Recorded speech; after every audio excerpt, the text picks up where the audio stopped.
কোন কোন খাবারের স্মৃতিশক্তি বাড়ে? আপনি যদি আমিষ জাতীয় খাবারের মধ্যে ধরেন তাহলে মাছ এবং ডিমের মধ্যে স্মৃতিশক্তি বাড়ানোর উপকরণ আছে। যদি শাকসবজির মধ্যে বলেন ব্রকলি বা কুমড়োর বিচি বা সিডস, এগুলো স্মৃতিশক্তি বাড়ানোর জন্য আপনি খেতে পারেন। আপনি বাদাম খেতে পারেন স্মৃতিশক্তি বাড়ানোর জন্য। পানীয়র মধ্যে কফি এবং গ্রিন টি, এর মধ্যে স্মৃতিশক্তি বাড়ানোর উপকরণ আছে। ফলের মধ্যে আপনি বেরি জাতীয় ফল মানে কুল বা কমলা লেবু খেলে স্মৃতিশক্তি বাড়তে পারে।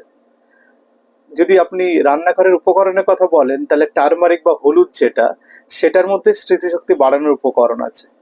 এবং রিক্রিয়েশনাল ফুড মানে যে খাবারগুলো খেলে রিক্রিয়েশন হয়, মন ভালো থাকে, যেমন ডার্ক চকলেট, এর মধ্যে স্মৃতিশক্তি বাড়ানোর উপকরণ আছে। সুতরাং এত খাবার ঈশ্বর আমাদের দিয়েছেন যেগুলো খেলে স্মৃতিশক্তি বাড়ে। আপনারা সাপ্লিমেন্ট বা টনিক খেয়ে স্মৃতিশক্তি বাড়ানোর চেষ্টা না করে ন্যাচারাল ফুডের দিকে কনসেন্ট্রেট